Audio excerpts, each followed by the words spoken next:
Judy McBang Bang. Propaganda. Maybe a zombie? Welcome to Thrack Ops.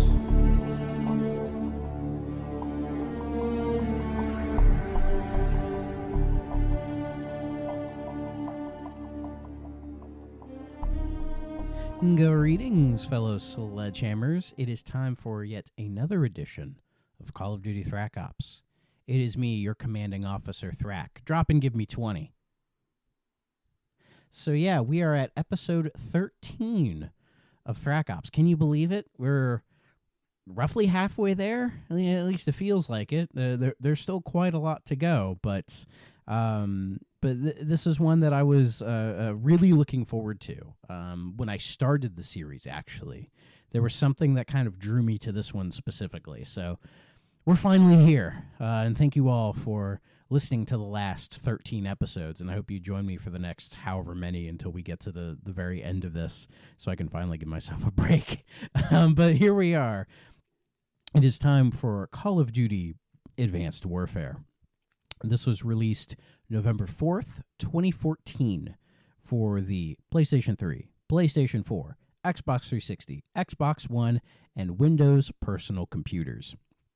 So this is the 11th installment in the mainline series, and it is the first one developed by Sledgehammer.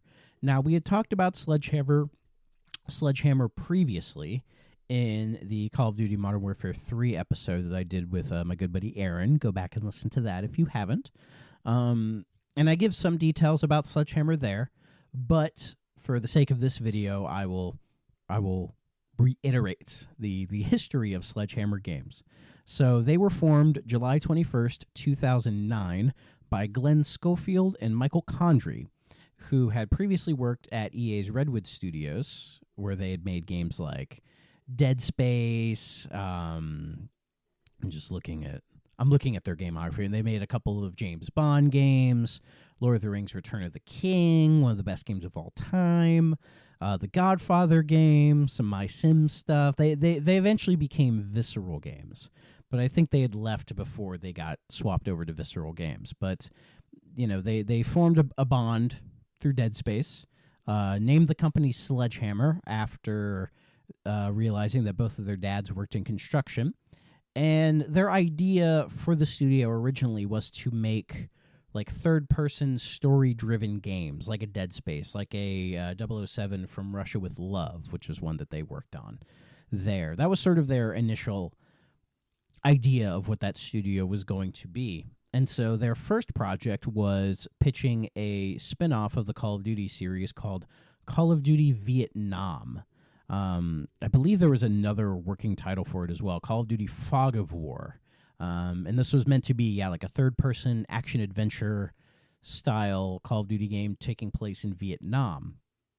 And they initially pitched this like right after they formed the studio in 2009.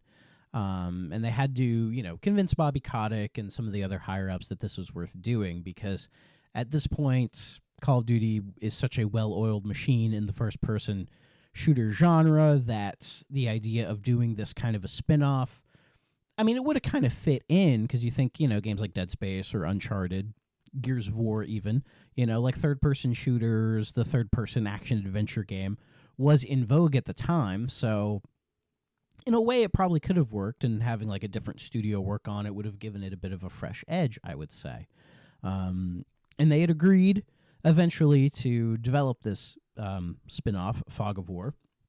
They were working on it for a while, but then all of the stuff happens with Infinity Ward, for lack of a better term, where Wes and Zampella get ousted and everything, and so Sledgehammer then gets brought in to be the co-developer of Modern Warfare 3. They always say co-developer, but from what I've gotten over the years reading about Modern Warfare 3, I think it was a case of Sledgehammer did more of the heavy lifting than Infinity Ward, because they were kind of in a weird refresh, shamble, shake-up. I like that, refresh, shamble, shake-up. Anyways, so they did all of that, and then right after that game wrapped up, Activision was like, hey, do you want to do your own Call of Duty game now? And they decided to do it. And unfortunately, Fog of War became vaporware. It became fog. It just kind of disappeared because they initially said, we'll just shelve it for now. But as they learned how to just do a proper Call of Duty game, they got added to the rotating cast of developers. So they are the number 3 in the current day Call of Duty setup of, Infinity Ward, Treyarch, and Sledgehammer. So on the plus side, that meant they get 3 years to make their games as opposed to 2 years. But there's going to be cross-pollination with all the studios. Like from here on out, it gets more fairly complicated. I mean, with this game, it has Sledgehammer listed as developer, but the multiplayer content for this was done by Raven, and the 360 and PS3 versions were developed by High Moon Studios, who I believe they still exist at Activision. Yeah, they still do. They basically turned into a support studio for Call of Duty, but they started making Dark Watch, the Transformer games that people like Fall of Cybertron and things like that. They made that Deadpool game, if you guys remember that. So, but they kind of got flooded into the Call of Duty ecosphere as pretty much everybody else does over at Activision. But this was Sledgehammer's first proper go at it. Modern Warfare 3, I would describe as their internship, where they were kind of figuring out the ropes, trying to get it, and then this is they've been hired on now full time. They're a W-2 employee with health insurance now, and this is their first proper project. So, and one of the main things that they did with this game to help it stand out is that it is a completely new engine. So, starting with Call of Duty 4. All of the games had been running in the IW, the Infinity Ward engine. When Treyarch first came in with Big Red 1 and Call of Duty 3, they were kind of using their own engines, but by World at War, they had adopted the IW engine as well. And so you had, in that era, both of them take Infinity Ward and Treyarch, when I say both of them, were taking that engine, the Infinity Ward engine, and just kind of reiterating upon it and building and modifying it and all this other stuff for years and years. And then Sledgehammer comes in, and while they are using a little bit of code from the IW engine, they're just, I guess, Sledgehammer engine. They never really gave it a proper name, but they're using that to just kind of, build the game from the ground up and give it a fresh kind of a feeling to it. And that was one thing when I finished this game, what I came out of was yes, this one does feel rather fresh in comparison to the handful of Call of Duties prior to this. And I think a lot of that does come down to the engine. There's been a lot of talk about game engines recently and, Unreal and all this other stuff. And there is some truth in the idea that game engines can have a huge impact on how games look and feel and everything, even if they're the exact same game. And playing this game coming off of Ghosts, that was what I noticed, was how just kind of different it felt in a lot of ways. And also, they put a lot of emphasis on the audio, the sound design in this game, and the sound design in this game is very, very well done. The Call of Duty games in general tend to have very solid sound design, but this one, again, it had a fresh feel to it. So, that stuff was really good. And graphically, I was kind of surprised at how well this game holds up for a 2014 game.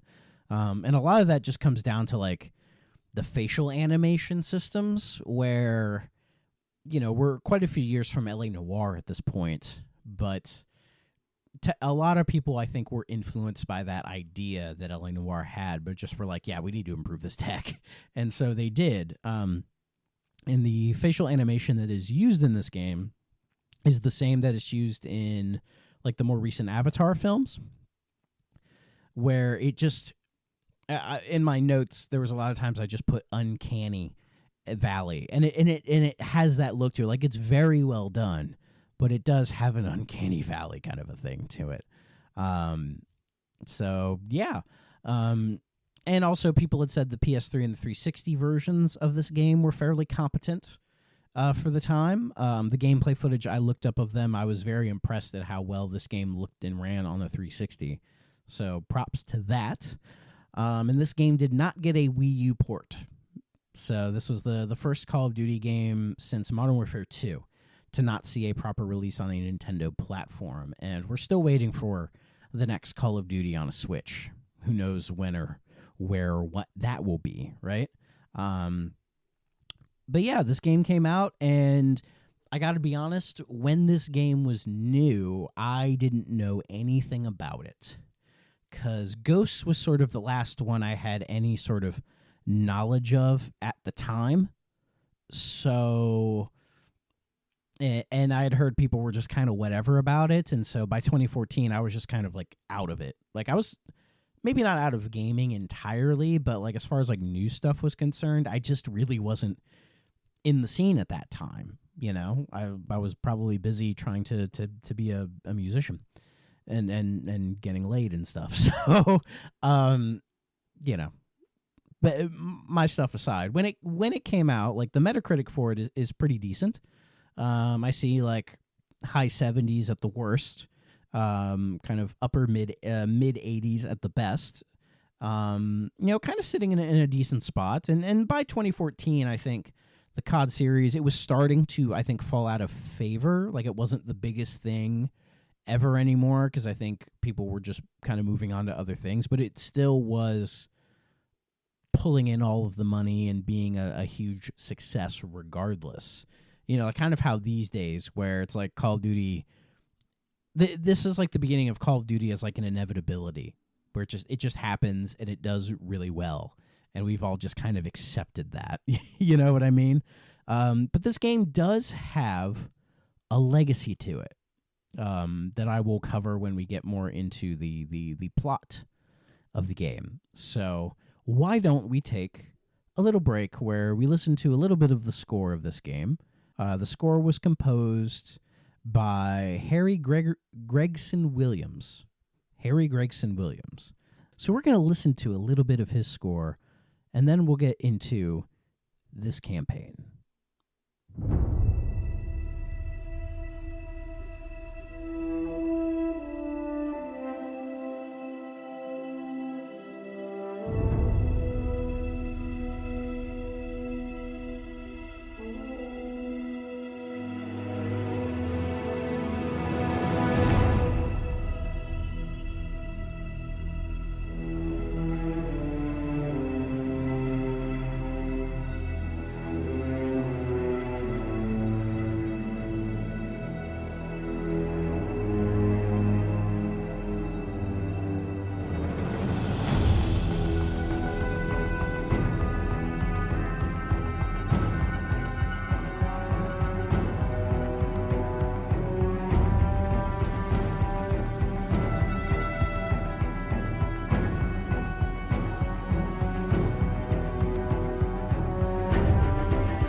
So in this game, we are playing as Private Jack Mitchell, who, what's notable about this character is that he is played by everyone's favorite, Troy Baker. Talk about really going for it in this game, right? Where, for the most part, our protagonists in Call of Duty games have been, silent, faceless characters. If they were notable, they became notable just through their appearances in past games like Soap or Price or whoever. But for them to go all out and have, their character be Troy Baker, coming off of The Last of Us, is kind of a big deal, I would say. So yeah, but your character, he had enlisted in the U.S. Marine Corps 6 months ago. We are in the middle of the 21st century, by the way. It starts out in 2054, and I believe the game goes until like the late 2060s as well. One thing I do appreciate about a game that's going this far into the future, but is plausible when you think about it, is the theming of the various environments and maps that you're in aren't, I wouldn't say unimaginable. Like a lot of the tech that they try to employ in the game, as far as the military weapons you use or the certain areas, locales that you go to, they all kind of make some actual sense. Because that's some issue I usually have with science fiction, is they just sometimes just go all out with the craziness of futuristic technology, and it's that doesn't seem super plausible in the timeline that we are on. But here it seems, fairly decent to its own degree. But anyways, so 6 months after you've enlisted in the Marine Corps, you're a private, and of course you went with your best friend Will Irons, who's also a private, and you're both talking about how you just kind of wanted to get away from everything and feel like you could do something, man. Maybe subtly, join the military propaganda here, maybe a little bit. But you're deployed on a combat assignment in Seoul, South Korea, because, shocker, the North Koreans have broken the pact. They've broken the ceasefire, and so they've invaded South Korea, and so the U.S. as part of, I'm assuming part of the UN as well, decide to go in and launch the defense against South Korea, calling it Operation Hammer Strike, and it leads into our first mission called Induction. And here is where you notice the cinematic presentation. A lot of the COD game, well, pretty much every COD game before that's tried to be cinematic, but this feels the most advanced in terms of a cinematic presentation up to this point, with the crazy uncanny likenesses and the graphics, and just how again by 2026 standards, I'd say this game looks pretty all right. You could have said this COD game came out a year ago, and I don't think most people would have batted an eye at it, But anyways, you're in one of these pods that's it's getting blasted. It's getting blasted like Danny DeVito or whatever. And you're trying to, guys are getting killed out of it. You try to close the blast shield in order to save everybody, but you crash land on a rooftop. Only the important people survive. Sorry, NPCs. Sorry, red shirts. And you get into it, and you start fighting, and right away you notice this is where the game is sort of teaching you sort of the new things in this, because this is the beginning of a little window, a little era in Call of Duty that I'm going to call the jump pack era, the jetpack era. Because this game and then the next two that follow it are the ones that go really into the futuristic technology within Call of Duty. And in a way, I think it makes sense, because we had up to this point a decade of historical shooter and then modern shooter, right? And then you had Black Ops 2, which was starting to go into the future, just kind of little hints at it. And then you had Ghosts, which as well tried to be futuristic, but in just kind of a haphazard kind of a way. Whereas Advanced Warfare feels much more with a title like Advanced Warfare, it feels like putting their staple on the series and being like, yeah, this is what advanced stuff would be. And you start, using your jump packs and your boosters and your Halo-ass armor to, you get double jumps. You can, safely float to the ground, all that kind of stuff. And while this little tiny window in COD history would create a backlash, which we will get to as we carry on, with this game, it attributes to the freshness that I've been talking about with this game, where it feels like a nice addition, like something kind of new.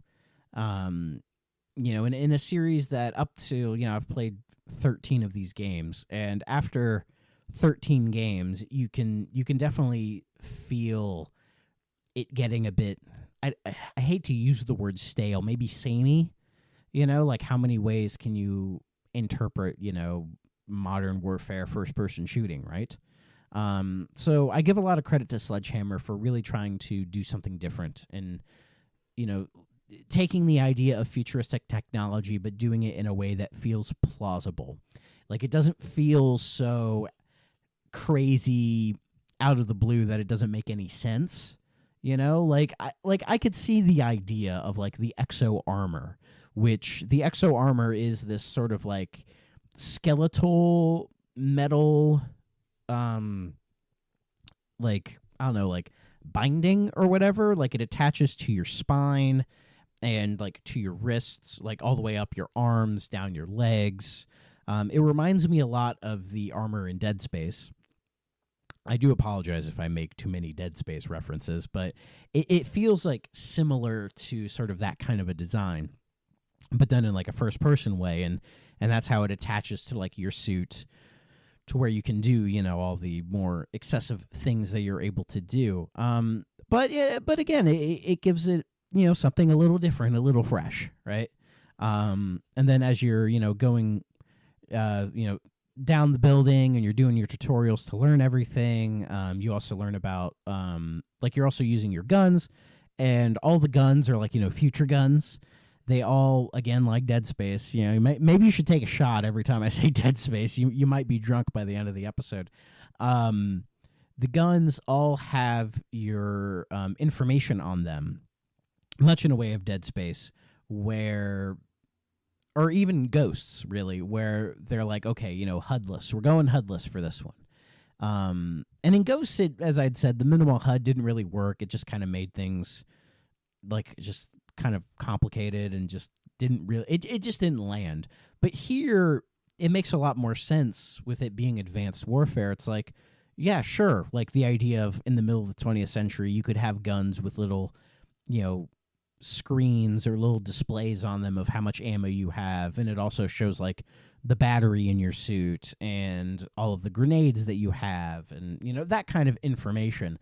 Like, to me, that seems, I mean, if ground warfare even continues into the mid 20th century, but that's another discussion entirely, like, that seems plausible to me, you know what I mean? And then yeah, I think the minimal UI is done much better here than in Ghosts. And with the grenades, you have these new ones called smart grenades, which I actually think are kind of cool. You throw them into the air, and then they just kind of hover and turn into like a homing missile, where they'll just kind of like home on the nearest enemy and just, take care of them, basically. How that works, like the logistics of that, I have no idea. It seems almost a little too video gamey, but I never got sick of them. They're kind of cool to have, kind of a thing. So yeah, all of that aside, we get to the bottom, we regroup with our allies, and then we're fighting our way through, and then then we're swarmed by a bunch of like enemy drones, and these drones are like, they only appear a couple times in the game, but they're these like small little like circle looking kind of drones, and they swarm at you like, like bees or wasps, that kind of a thing. And they really emphasize how powerful and honestly kind of scary that idea is. And you're able to, you rip off some doors for cars to use as like riot shields, so you can kind of get your way out of there. And then also you have like an EMP grenade, and you're able to throw that EMP grenade so you can just completely disable them, which is honestly a little hilarious in how they just kind of drop to the ground when you do that. But you eventually reach a demolition team and discover that they're dead. And then your Sergeant Cormac, who is your commanding officer here, takes it upon himself to complete the mission and orders you and your buddy to recover the bomb and destroy a gunship, because that's what you're doing mainly here. You get the bomb, make the way to the gunship, and then you give the bomb to Irons, who ends up planting it. But as you're doing it, it's, again, a very intense thing. Your buddy, it closes on his arm. The little access panel that you shove the bomb into, it closes on your buddy's arm, and you're trying your best to pull him out, but Irons is just like, nah, man, you can't do this. You gotta, the obvious, like, early game sacrifice type thing. He pushes you off the gunship. The whole thing blows up. It detonates. Irons is dead. Destroys the gunship. You're knocked away from the blast, and you do survive. But as you survive, you notice a stray piece of shrapnel has just sliced into your arm. And then Cormac gets there. He pulls out the shrapnel, calls for a medvac and everything. And that's the end of the mission. And then you find out that, your arm basically, your arm basically falls off as you're being carried away by the medics, which is, like, really brutal. And so, yeah, you're paralyzed, basically, at the end of that mission, which is pretty intense. But, with video games being video games, and with it being a futuristic thing, they're going to kind of play into that. No, though I will spoil some of you.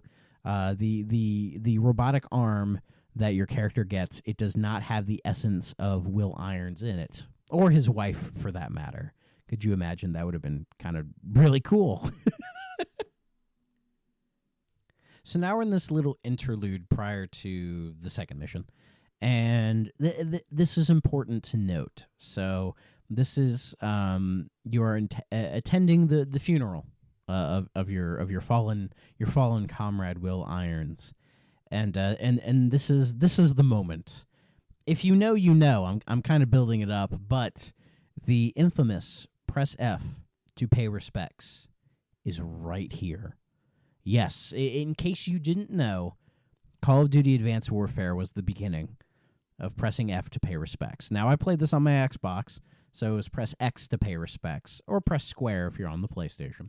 But yes, the whole, press F to pay respects and then Fing and everything, it started right here. So this game is, like, weirdly iconic for that exact reason. Yeah, that was just something I felt was worthy of communicating right here. And so after that, you're preparing to leave.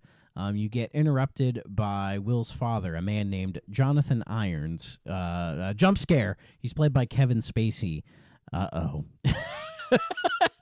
Yeah, a little problematic these days. But if I recall, all of the stuff about Kevin Spacey didn't happen until many years after this. So, it wasn't like Call of Duty was trying to be weird or anything. But anyways, he plays Will's father, Jonathan Irons, and he gives Mitchell his business card, which is basically just a GIF, to join his company called Atlas, where basically Atlas is this sort of paramilitary private corporation where you basically hire them to do your war bidding, basically. Your Sergeant Cormac tries to be like, you don't want to bother doing this, but Irons is like, fuck off, dude, and then just leaves and is basically trying to convince you to join and be like, oh, the Marines think you're shit now, but if you join me, you'll be the hot shit again, dude. At Atlas, we have prosthetics that are 20 years beyond anything the military could offer you. Will told me what kind of soldier you were. You deserve to fight for a military that's as effective as you are. Think about it. Don't let Will's death be in vain. And that is all Mitchell needs to hear. As we cut to him on a mission to save the President of the United States as he's being held hostage at Camp David, which is outside of Maryland. You're with a squad of guys, and the main guy talking to you is a guy named Joker. Where are all these jokers in video games? I don't get what's going on. But regardless, you sneak your way through the premises, employing something new called a mute charge in order to storm the room that the president is in, but doing it in a silent way. The mute charge is this really interesting device, I guess, is the way to use it. It's this like giant hunk of metal thing that they will slam on the ground and twist, like they're set in like a mine or something, but it just sets off this really loud, or this like heavy vibration that just causes everybody's hearing to go out. So you can do this more close quarters combat, storming rooms, that kind of a thing, you know, under the guise of complete silence. It's an interesting thing that the game would employs many more times after this. But as you escape, your new prosthetic arm is starting to glitch out, which it was already hinting at as you were doing the mission, but at the very end, it's going pretty nuts. And it ends up costing you your mission and your life. But psych, it was just an elaborate training mission all along, being held on this massive like Atlas, I guess, campus or like small city or something in the middle of Colorado. But it ends, and then like everybody's getting set up to do a second run of it. But from here, you are greeted by Irons, who starts driving you around, giving you a little tour of the facility, and during that, he describes what the purpose of Atlas is. What you're seeing is advanced warfare. Atlas has the single largest standing military in the world, but we answer to no country. Unlike the government, we don't keep secrets of our capabilities. We don't sell policy, we sell power. We are a superpower for hire.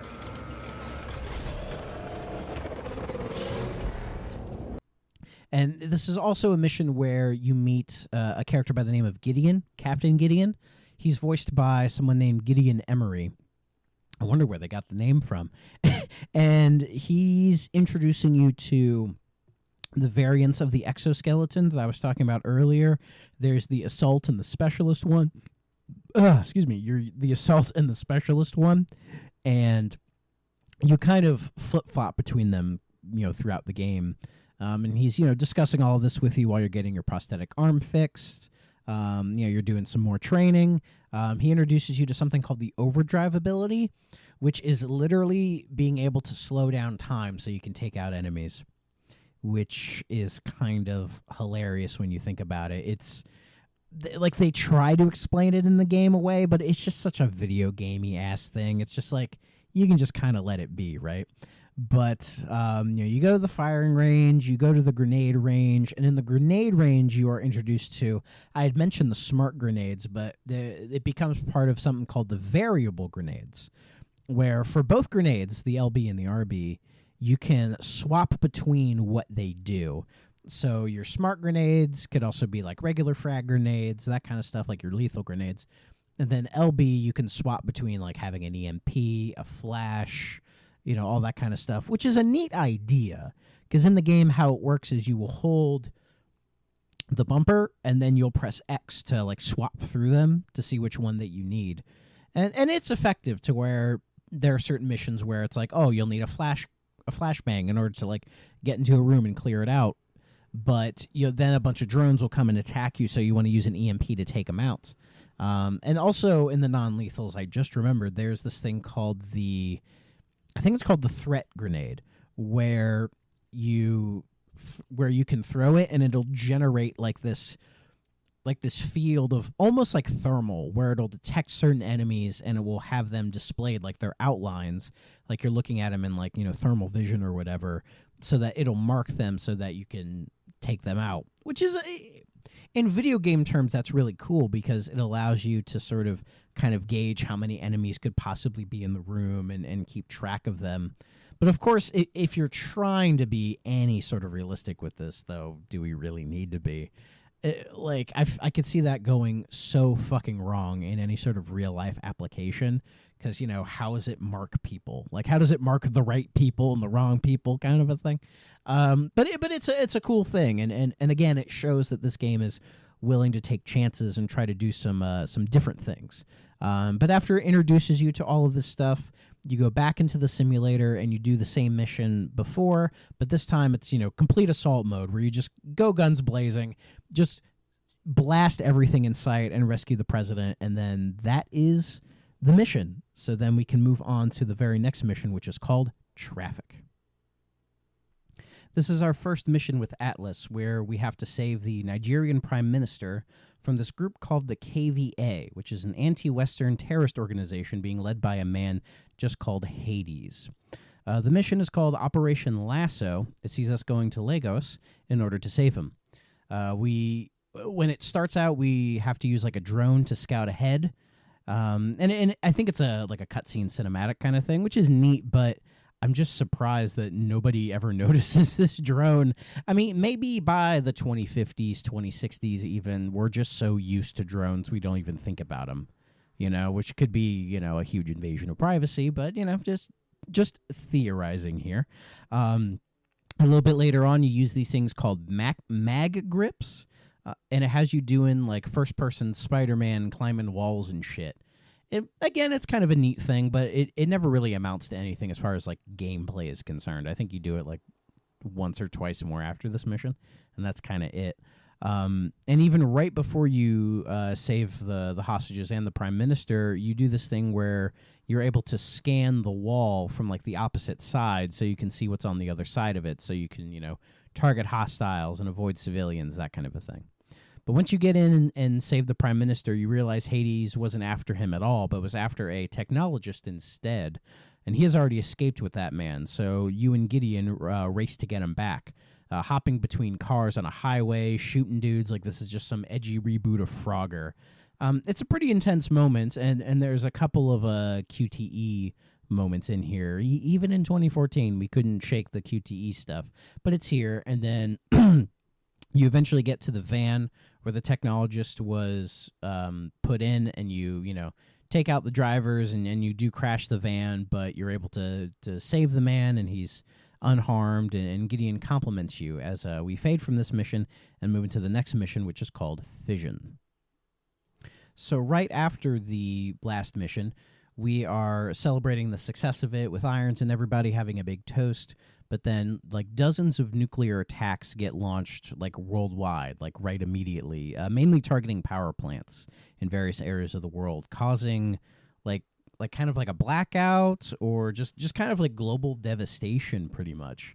Because right after this, like, 4 years pass, and we're now in a camp in Detroit, like an Atlas camp, because during this whole sort of, I guess, blackout situation, for lack of a better term, Atlas has kind of stepped in to sort of be like the saving grace or the purveyor of like force for good in between all of this, as I guess like all the governments are scrambling to kind of get everything figured out.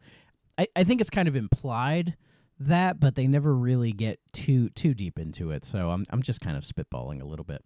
But as you're walking through this Atlas camp in Detroit, you find out what your mission is while you're there, and that's to capture Dr. Pierre Danois, who is Hades' second in command.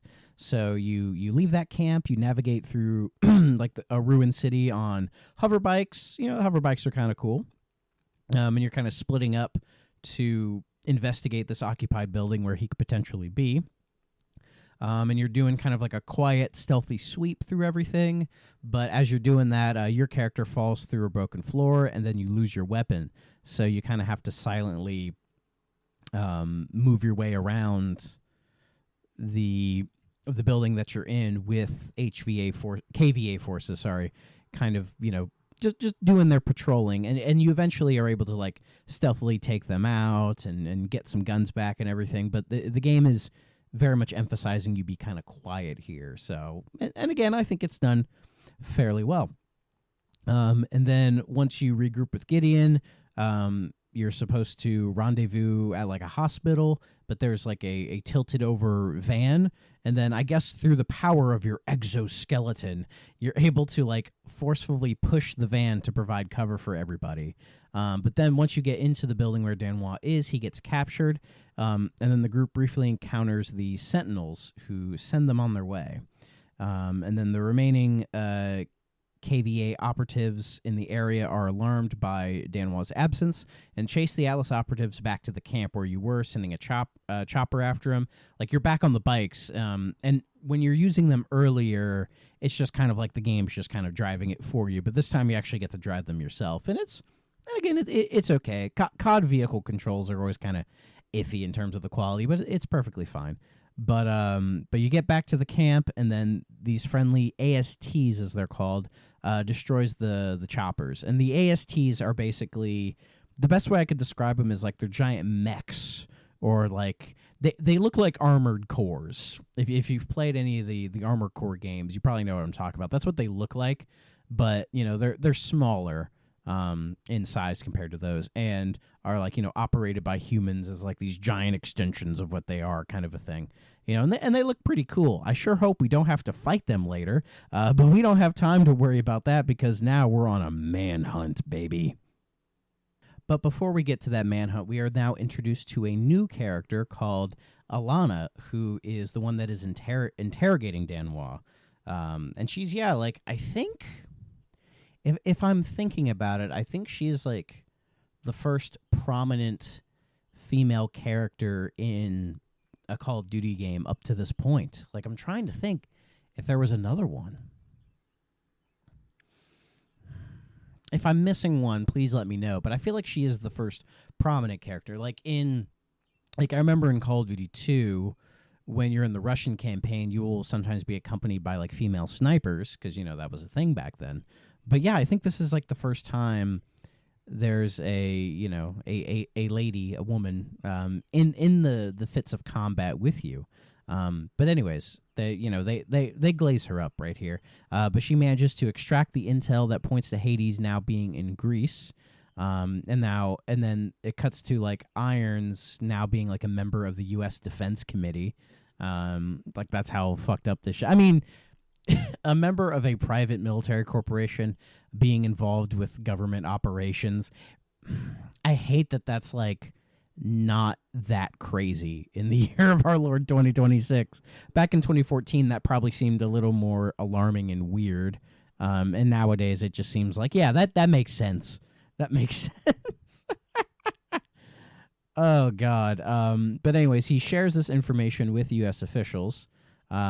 But he has their doubts on how, but they have their doubts on how solid it is. Because, they want to take care of this guy.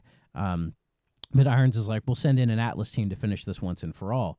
And there's this whole scene where, like, the government official's like, but you need, like, congressional approval to do this or whatever. And Irons is like, I don't give a fuck. I don't need fucking Congress. Sounds familiar, huh? Has the intel been verified? The intel is good. Hades is meeting with his financial backers in Santorini 24 hours from now. Mr. Irons, the protocols for mounting an assault... This man is responsible for 50,000 deaths, General. We are going in. An operation on foreign sovereign soil, it would be an act of war without congressional approval. Atlas is an internationally registered private company. We don't need Congress. Gentlemen, are we operational? We're at the ready, sir. You're the trigger. I want your team on the ground in 6 hours. On whose authority? On my authority!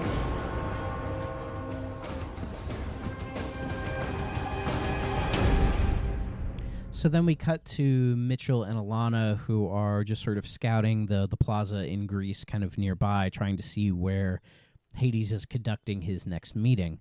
And when you're able to, you sneak into a KVA hideout so you can arm yourselves with those deadly exoskeletons, but also so you can arm a cloaked drone so that you're able to sort of observe the conference from afar, but also help assist a strike team to break into the compound and take everything out, but in a stealthy manner. So you're kind of ahead of them, making sure you take out other KVA forces from triggering alarms and that kind of stuff. It's possible that drone earlier when you're trying to rescue the Prime Minister and you're scouting was cloaked, but I don't think the game explicitly tells you. But here they explicitly tell you that it's cloaked. So anyways, you're able to help them get into the conference room and they kill Hades. But as they're trying to, confirm the kill, they realize that it's a body double who is rigged with explosives, and he blows the conference room away. And it reminds me of Black Ops 1, where you're trying to take out Castro, but you find out that Castro is like a double and everything. So it's kind of not necessarily a callback, but it reminded me of that when it happens. But some of your force dies, but the main guys, Joker, Gideon, they were armed with significant plot armor, so they're doing okay. With the drone, you're still trying to assist them with with ambushing KVA forces, but they're able to take out the drone because they finally spot it. Enough guys seeing gunfire appear out of thin air is probably enough for them. So then you and Alana are trying to escape entirely. You see Hades getting into a convoy, and you're going to try to intercept that. But as you're doing that, there's a sniper who's using some crazy laser gun or something. The bullets that he is shooting at you from a church tower are very intense, and I'm surprised I didn't catch a stray at all while doing this mission, genuinely. But you use a Stinger missile, you blow him up, and then you plant a road charge or a mine basically to detonate the convoy, which works. And then you're pulling Hades out of the rubble. He's still alive. But as you're doing that, a big van tries to come and run you over, but instead it pins you. Here, I'll make the sound. Pins you to one of those metal barricades you see on the sides of roads. And you see Alana take care of the driver, but also engage in fisticuffs with Hades. And this is a Call of Duty trope, isn't it? Where your player character is incapacitated for one reason or another, but you're watching two other characters fight each other, usually in hand-to-hand combat or fighting for knives or whatever. You can attempt to shoot a pistol round, but it doesn't really work. But as Hades is gaining the upper hand, you're able to use your exoskeleton to sort of free you from the van, and then you grab Hades' knife and you slit his throat. And as he's laying there bleeding and dying, he hands you a data chip, and then he just says with the last words he can, "Iron's nose," and then dies. Iron's nose. What does Iron's know? What is Iron's nose? What is his nose? What's up with his nose, huh? Sorry, dad joke.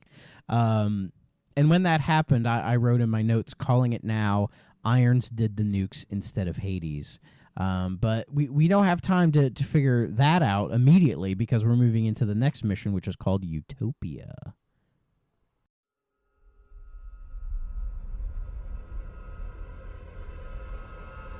Hades' death left us with more questions than answers. But all that mattered was that he was gone. It was the start of a new chapter for all of us. At last, time ran out for Joseph Chiketse, better known as Hades, leader of the KVA and mastermind behind the devastating attacks of 4 years ago. We recently spoke with Jonathan Irons, founder and CEO of Atlas International, the private military corporation responsible for hunting down and killing Hades. Congratulations, you've achieved what no government was able to. Thank you, Wendy, but the real heroes of the day are the men and women of Atlas. I couldn't be prouder of what they accomplished out there this week. There are rumors that the UN will offer you a seat on the Security Council. Can a life in politics be far behind? Well, I like to get things done, so no. But look at what we've done in New Baghdad. 40 years ago, we pulled out of Iraq with that place in ruins and our tail between our legs. And now, it's a testament to what happens when you put efficiency before bureaucracy. The last 4 years have been huge for you. In the wake of the KVA attacks, Atlas has become the world's biggest corporation. And you now preside over the world's largest standing military. So what's next for Jonathan Irons?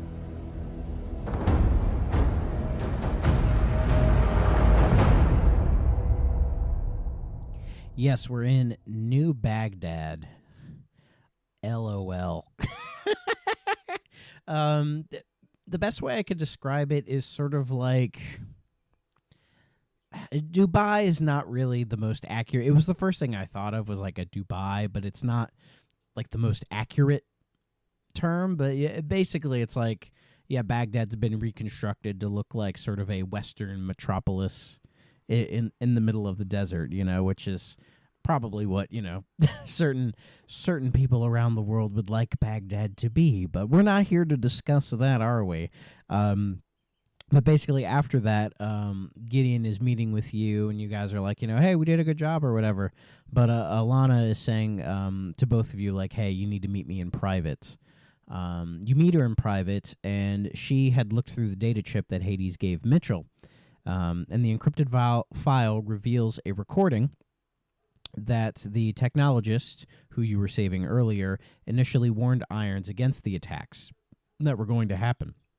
But instead, Irons executed him in order to make profit from the attacks.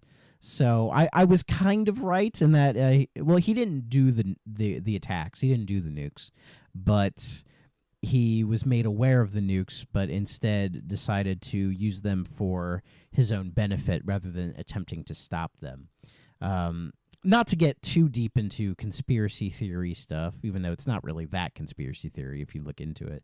The whole, Bush did 9/11 thing, it kind of mirrors that for me, because if you look into it, you realize that George Bush was not responsible for the 9/11 attacks, but due to intelligence reports that were published before the attacks, the American government was made aware that something like this was going to happen, and they did not do anything to stop it.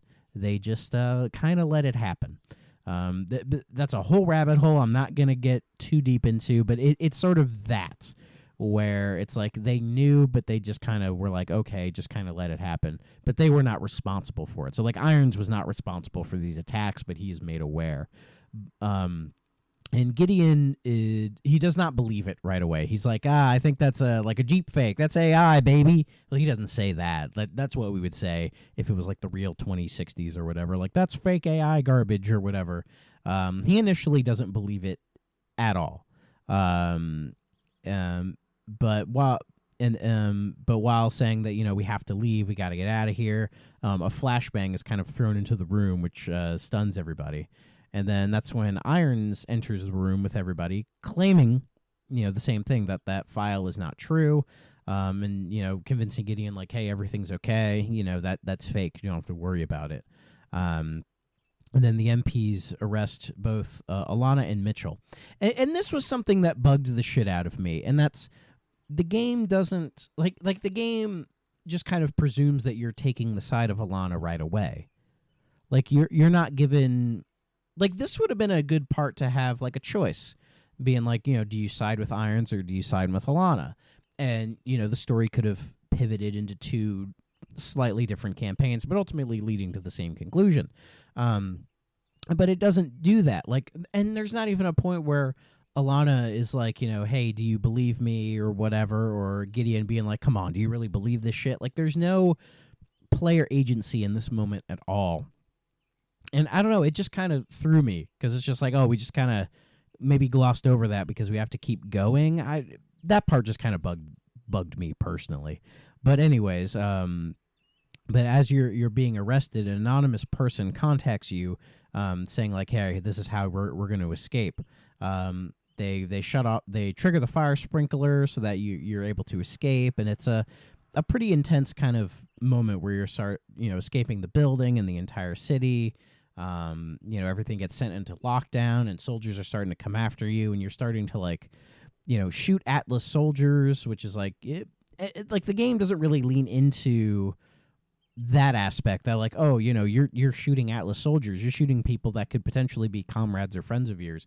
Again, the game completely glosses over that potential plot point or something like that, right? Because we gotta have high intense stuff, man. We gotta use our bat grapples. Now, yeah, we got grappling hooks, and we can just kind of shoot them up into the sky. We just got them now. Maybe they just perfected them in the exoskeletons. Who knows? But anyways, we're heeding the instructions. We're swimming through the sewers. We're getting to the docks, climbing buildings. Then we hit a rooftop, and then we find out that the anonymous man is Sergeant Cormac from earlier in the game. Your former squad leader. But Gideon and Joker arrive, and they catch up with you. But as they do, there's that little bit of tension where it's are they going to report you? Are they going to capture you or whatever? And Gideon just says, hey, the rooftops are clear. And basically, Gideon, you can tell he has his doubts, but he is letting Alana specifically. Basically, Gideon's going to be doing research to be sure that this, is true or not. But he's letting you go because he's like, hey, I don't fully believe you, but I don't fully believe Irons either. So when I find out the truth, we'll do what needs to be done. But I'm letting you go at this point, which is a unique thing because it kind of sets up to where, like, is he going to be, truly a, is he going to end up being a bad guy or somebody who turns on your side or whatever? But we find that out later because now we have, since now we've rejoined with Cormac, we're now part of a team called the Sentinels.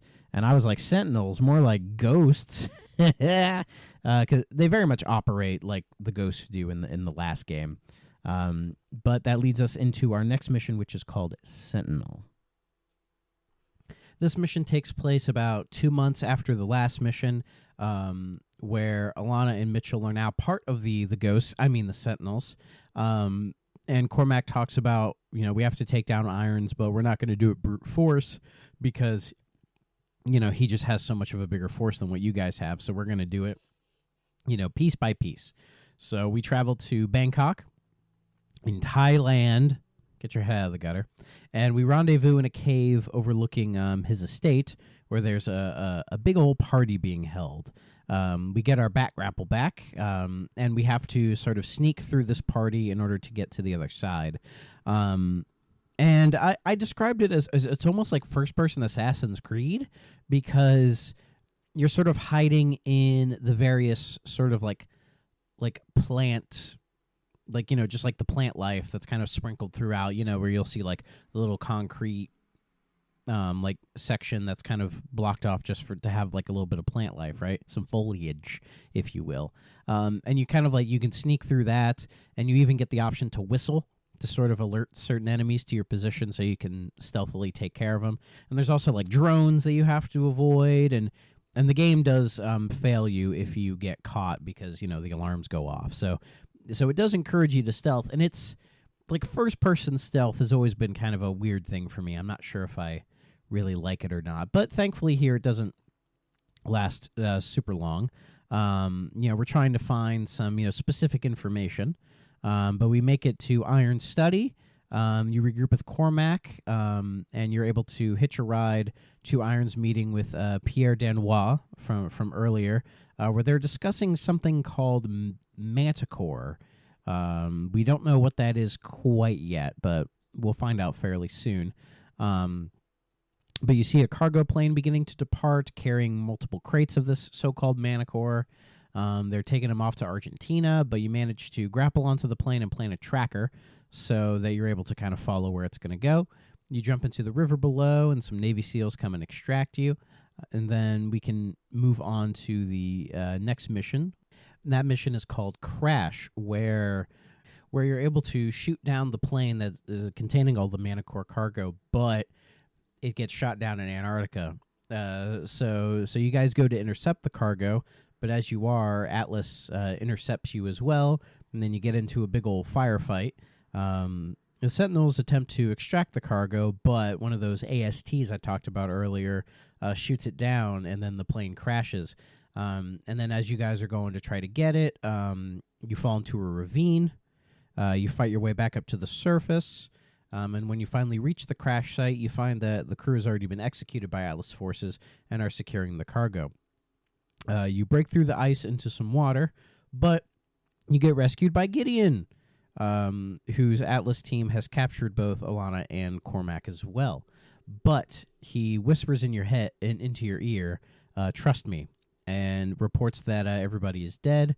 And everybody's kind of confused, but Gideon kills his teammates. So basically, he's saying that he, looked into it and realized what Irons is doing is terrible, and he cannot stand for it. So he basically is joining you. And when this happened, I wrote in my notes, I'm like, could he secretly be a double agent? Because in the back of my head, I couldn't shake the idea that, like, oh, maybe he's doing this trying to get in good with you, only to end up stabbing you in the back later. Does he? We'll find out later. But he helps you guys shoot down a warbird. That crashes on the hill, which causes an avalanche, but you're able to be extracted.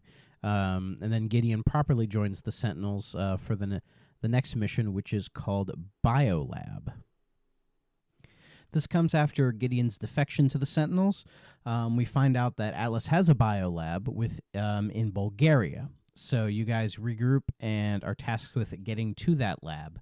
But as you are on your aircraft approaching that, you get knocked out by an EMP, which forces you to crash land in the forest. Mitchell loses consciousness momentarily before flashing into running with Gideon as the pair struggle to escape from a persistent helicopter sniper. After crossing a creek, the duo are cornered by the sniper, which forces Mitchell to use his cloaking device that's on the exoskeleton in order for the chopper to leave. And I think at this point I was like, oh, we had cloak like the entire time, and we just didn't use it up until this point. But then the rest of the mission becomes pretty much like a stealth one, as you are kind of evading everybody through your anti-cloak, but your anti-cloak has to charge periodically. So and actually I did get caught once or twice just because I think it was like so dark, and sometimes it was a little difficult to kind of navigate where you are going from one spot to the next. It could be easy to get caught, but eventually you meet up with everybody who are waiting on a cliff overlooking the facility. You rappel down, revealing the holographic ceiling that was used to shield the facility from view. It's actually like kind of cool when you're overlooking that, and it just looks like really nice nature. But then when you rappel down, you literally see like it's almost like a sheet or like a covering for like an outdoor event or something like that, and you go right under it.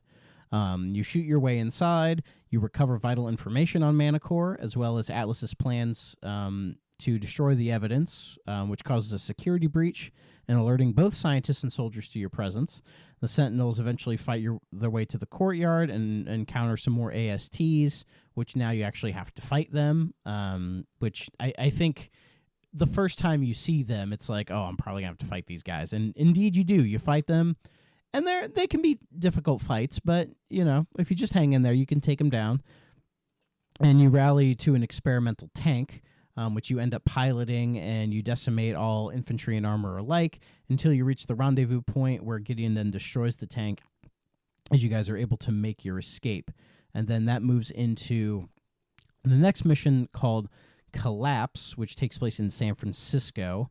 And before the mission starts, there is a speech that Jonathan Irons conducts at the United Nations meeting, which is weird because the United Nations headquarters is in New York. So maybe he's in New York. I forget exactly, but he's giving a speech to the UN like right before this mission. I am honored to be the first CEO of a private corporation to become a member of the United Nations Security Council. Unfortunately, my appearance today has been clouded by a flurry of speculation that my company is developing a weapon of mass destruction which would be capable of targeting specific ethnic groups. I want to address these allegations head on. Are we developing such a weapon? No, we are not. Because we've already developed it. But with all due respect, the United Nations is a relic from a different time when nations were unique in their ability to solve the world's problems. But that just isn't the case anymore. Primarily because you have outsourced the job to me. I have sent people to die in your wars. So I feel uniquely qualified to tell you, your wars don't work. Which is why my priorities have changed from profits to policy. Because politicians don't know how to solve problems. But I do. So let's be clear. I am here to solve the world's problems. And I believe the world's problems begin with you.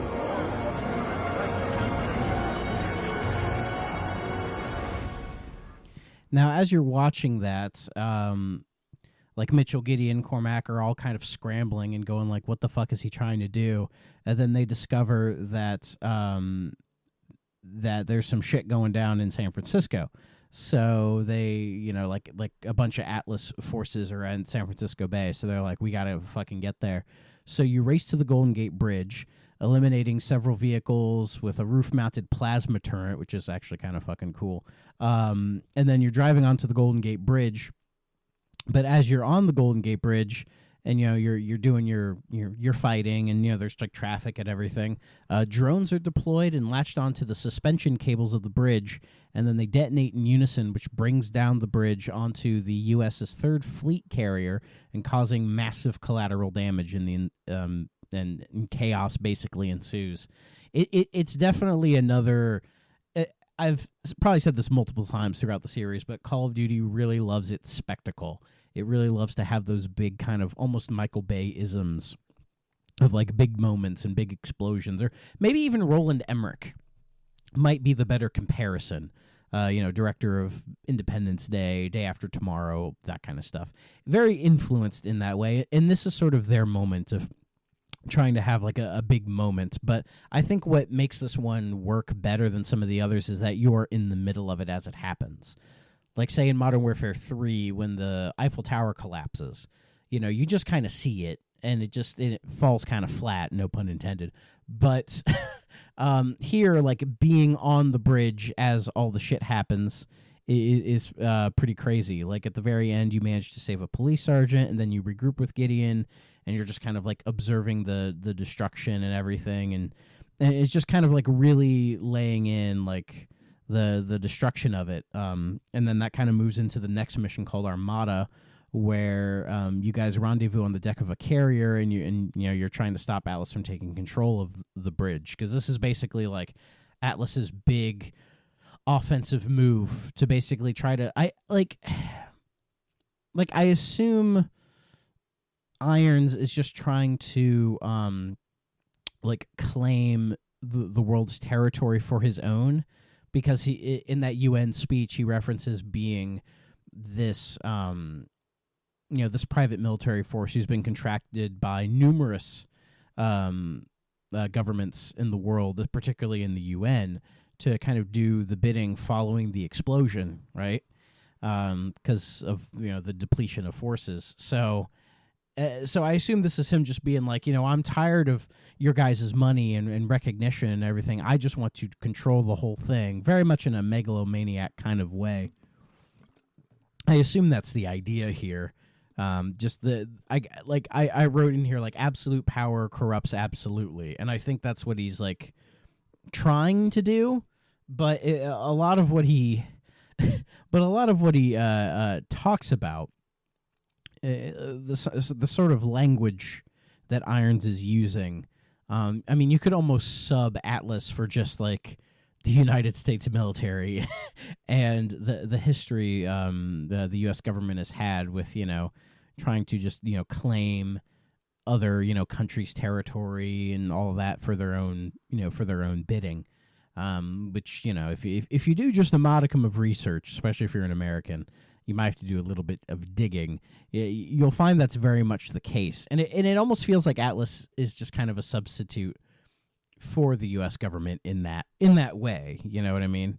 I could be reading too deep into this, but you got to think in like 2014, people probably just weren't thinking in the terms that people do now in like 2026 when I'm recording this. So that's probably why I think that stuff. But anyways, for this mission Armada, we're at the Sentinels HQ. Cormac and Knox maintain a network of incoming radio transmissions concerning all the casualties that were caused by the bridge. They were deployed to a aircraft carrier of the Third Fleet. It's been disabled because the fucking bridge collapsed right on it. And they rendezvous with Gideon and Mitchell. The Sentinels planted their jammers on both sides of the ship before eventually making their way to the bridge, defeating Atlas PMC forces across their path. Cormac orders Mitchell momentarily to control a fleet railgun, emplacement, which is kind of cool, but kind of just is what it is. You destroyed 2 Atlas cargo ships loaded with Manicore, which if I hadn't said at this point, because I can't remember if they give the game away on the Manicore yet, but I'm going to do it right now. It's a biological weapon that's devised to target specific genotypes and would kill anyone not in the Atlas database. So when Irons in that UN speech is talking about, like, this thing that could kill certain ethnic groups, kind of a thing, that's basically what Manicore is, which is very, like, sci-fi, like the idea of a bomb or just a device that could, kill just, like, specific people based on, genotypes and all that stuff is fucking crazy. And it scares me because I feel like if there was a way to do that for real, they would actually do it. And you know who the they I'm talking about is. Oh, they might come after me if they hear this. I don't know. But basically, you take out 2 cargo ships that are loaded with Manicore, and then we're finding out about the next mission. Cormac replies saying to the group that Irons needs to be, taken out. Because at first, when you join up with Cormac, he talks about, you got to do all this, little things, kind of systematically take him down. But after everything that's transpired, Cormac just says, fuck it, we're just going to go kill the bastard. Just go shoot him in the head, basically. Bin Laden style, right? Oppa Bin Laden style. But that moves into the last couple missions, Throttled, Captured, and Terminus. They all kind of line up together. So I'll just kind of blaze through them real quick. So following the attack of, San Francisco, saving the Third Fleet, you plan to launch a massive attack in New Baghdad in order to capture Irons. So the first bit is Throttle, where you are controlling a helicopter again, similar to when you're controlling the planes at the end of Black Ops 2. Oh, wait, it's not a helicopter. It's the F-52 aircraft. My apologies. But again, it's similar to what you do in Black Ops 2 when you're piloting the hover jets.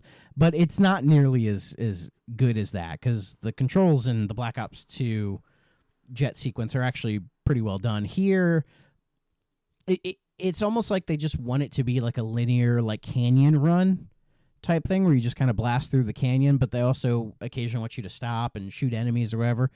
And it's kind of weird. It just doesn't... This mission just never feels right, but you kind of blast through it, right? But as you're going through, you're getting hassled by dozens of fighter jets and, like, Stingers, but... eventually a drone swarm actually unleashes Manicore in the area, which kills some of your characters, as well as, like, Marines and all that. So, but Mitchell, Gideon, and Alana are unaffected because, you're still within the Atlas database. I guess they never thought to update that after you guys left. Unless they want to keep you alive, I'm not sure, but you end up getting incapacitated, and then you get sent to a prison camp, and there's this little sequence where, you're cuffed and everything. And I loved how when you are cuffed, your arms, like, never move. Like, they are just stiff as a fucking board. If you can find the video online of this bit when you're captured, it's like your arm, it's like they just pasted them on, like, in the screen. There's, like, no movement or anything, which I always thought was kind of funny. But yeah, you're taken to a prison camp, and you meet up with Cormac, who is also captured, which moves into Captured, which is the aftermath of everything. And then, like, Irons comes in, and he's, chatting with everybody, and I'll play a little clip of him talking to you when you're prisoners. Right here. I wanted to meet the man whose mission it was to kill me. Our mission was to stop you. But if that meant killing you, I don't think anybody'd be too troubled. Failure is not something we tolerate here at Atlas, so I'm disturbed that 3 of my best contractors have failed so miserably. But that's the way it has to be. The wheat from the chaff, the strong from the weak. The ancient Spartans knew the true meaning of warfare. But that truth has been lost to us for 2 millennia. What of your son, Will? What was he? Wheat or chaff? Will was the victim of the misguided policies of the United States government. Will died fighting for what he believed in. Of course, the tragedy is, dying for what you believe in doesn't make it true.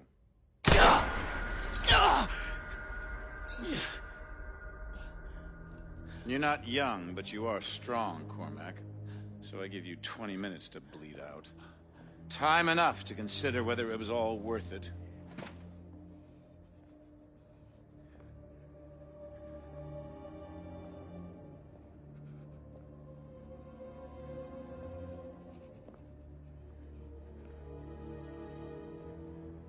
And you.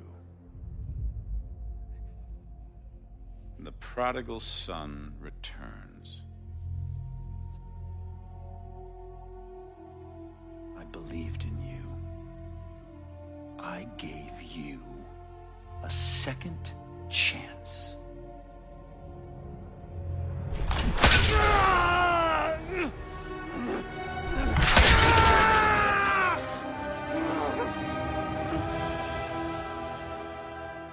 So with that, Irons practically destroys the prosthetic arm that, his company made for you, right?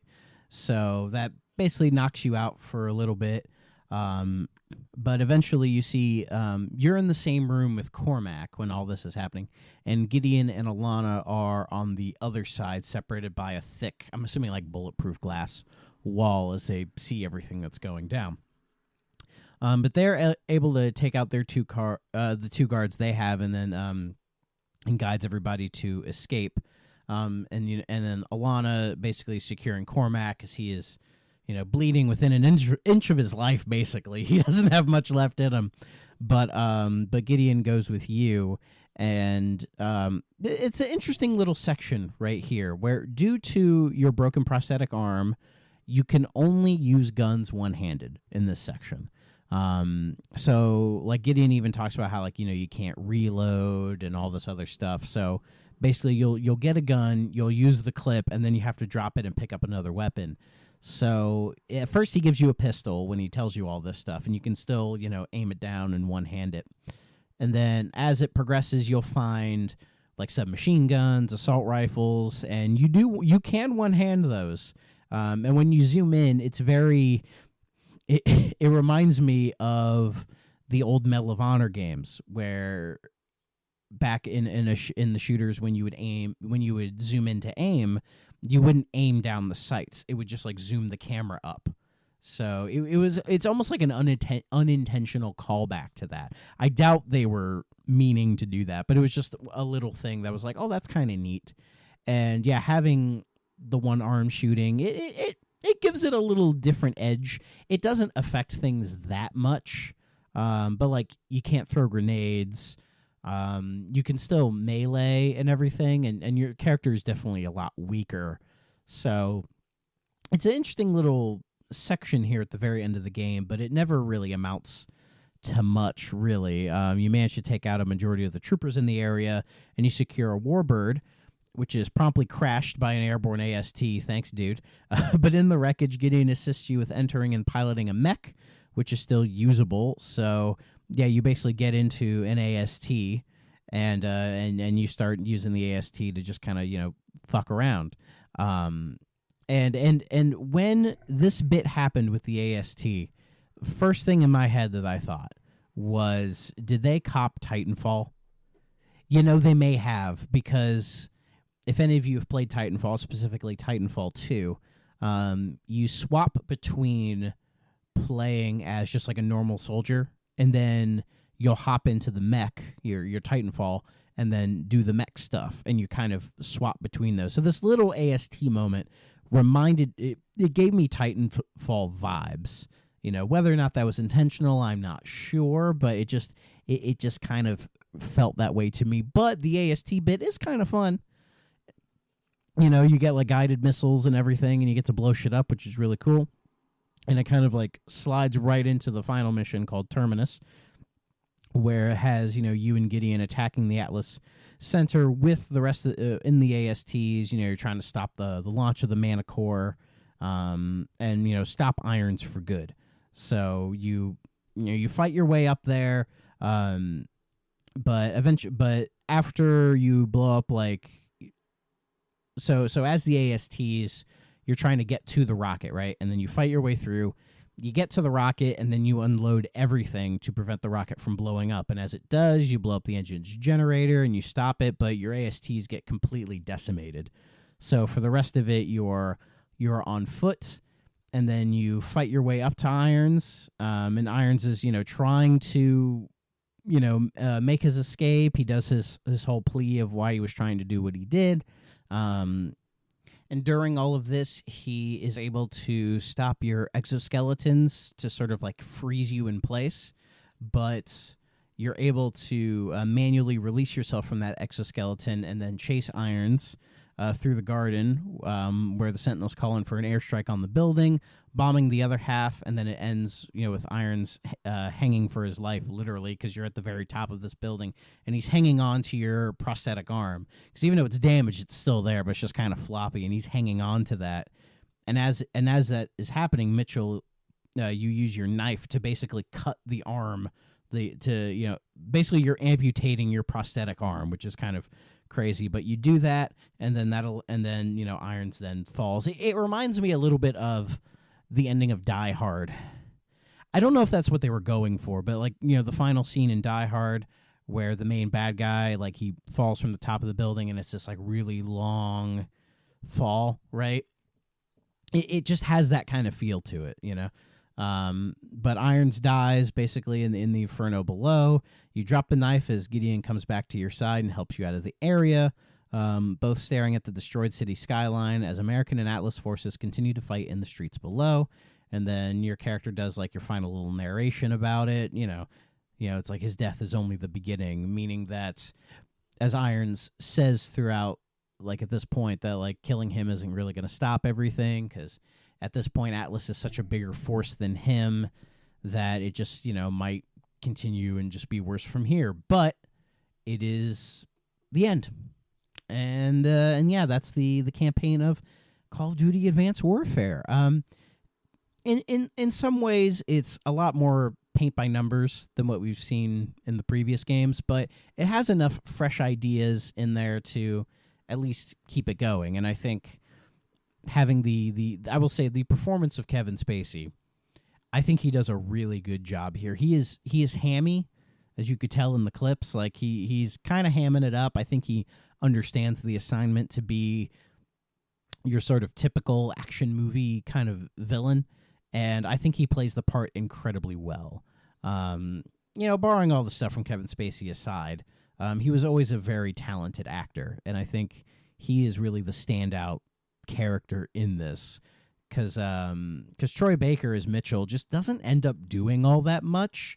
They just kind of put a more famous guy at the helm of your playable character, which is neat, but you don't get a lot of character moments. There's some bits with Gideon and Alana and Cormac, but nothing that crazy. But at the same time, I don't feel like the game is trying to give you that emotional connection the same way Ghosts was, where you could tell Ghosts wants you to care about all the characters. Here you don't get that same thing where it's failing at connecting you with the characters. I think it's just it understands this is an action movie basically, so we're just going to keep it simple and not get too crazy. And for that, I think it works very well.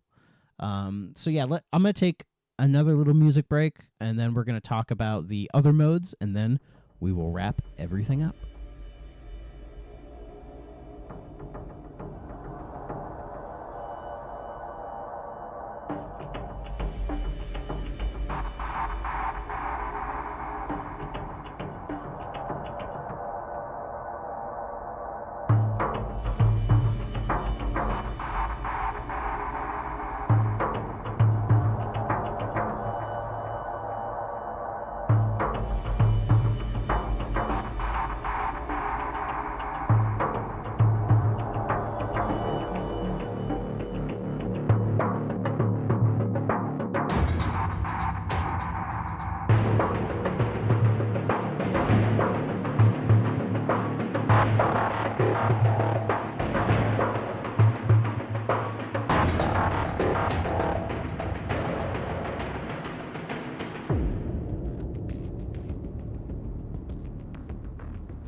So we have, our standard multiplayer mode.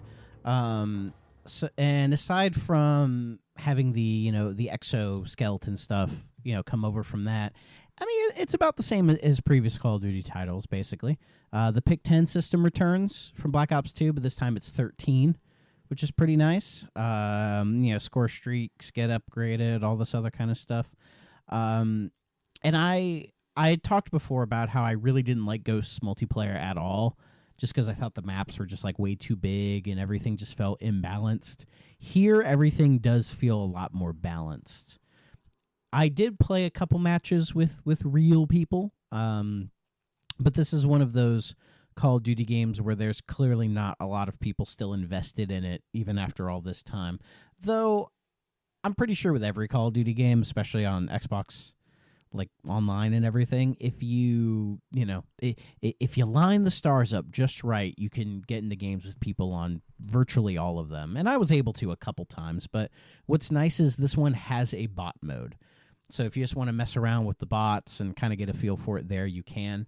I found the maps to be a lot more well-developed here. The sizes I thought were a lot better, and I thought the design of them was better. And, taking that sort of exoskeleton jump packy thing into here, I thought was cool. Again, it still retains that heaviness, the boots on the ground mentality, but it allows for a little bit of, acrobatic movement, but without it being too much.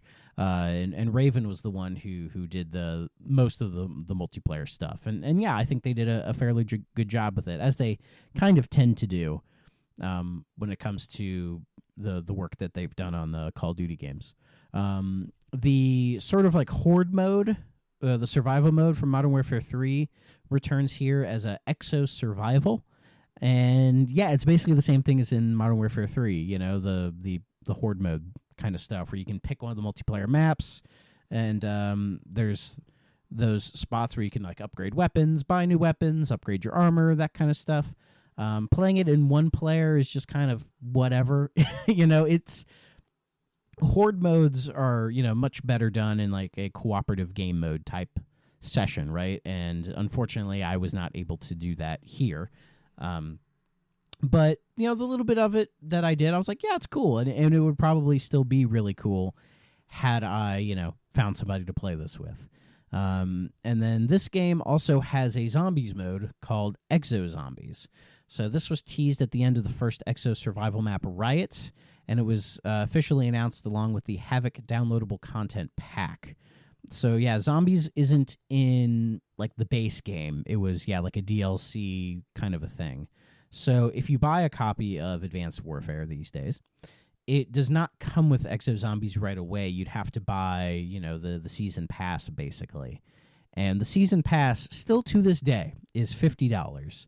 So unfortunately, I did not play any of Exo Zombies. I would have, but I was not going to pay $50 just to kind of mess around with the mode for an hour or two, just to kind of tell you guys. It's zombies again. From what I've gathered as far as researching it, people seem to like it just fine. But, it's really hard to top what, Treyarch did with their zombies modes. So any of them beyond the Treyarch games are not just going to be liked as much. And that just kind of wraps everything up.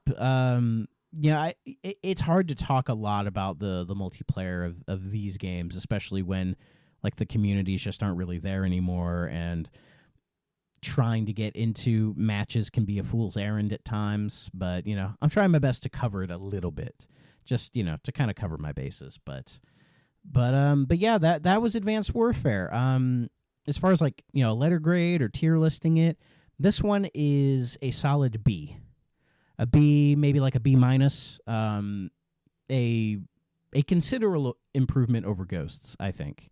Like the storytelling was more concise. I thought the action was much more exciting, and the new elements that Sledgehammer tried to bring into Call of Duty, I think, are much more well managed than what Infinity Ward tried with Ghosts. It's not a perfect game, not by anybody's measurement, and comparing this to the games within that golden age, it falls short, I think. but it comes close a little bit, Though I do think if this game was released in the middle of that 360, height, people would have seen it as a downgrade. But I think as it stands, for a Call of Duty that's trying to be a little bit different and one coming from a studio that, their first full take on the series, I think they managed to do pretty all right. So yeah, B tier for this guy. So yeah, that's going to do it. Thank you everybody for listening. Make sure to, like, rate, follow, all that good stuff. Be sure to follow me on Instagram and Blue Sky as I post periodic updates on the show there, and of course my other show, the 3DO Experience, and sometimes I'll just post other random stuff on there. So if you want, if you want direct communication with my social medias, that's where you need to go, to the Blue Sky or the Instagram, and I will put those links. The links are in every episode's description, but I'll put them here as well. So you should go there if you haven't. Okay, just drop me a follow and tell me how much you like the show, because it would make me feel very happy. But yeah, of course, the next episode is going to be Black Ops 3. Hopefully that'll be out not too much farther after this. But until next time, everybody, bye-bye.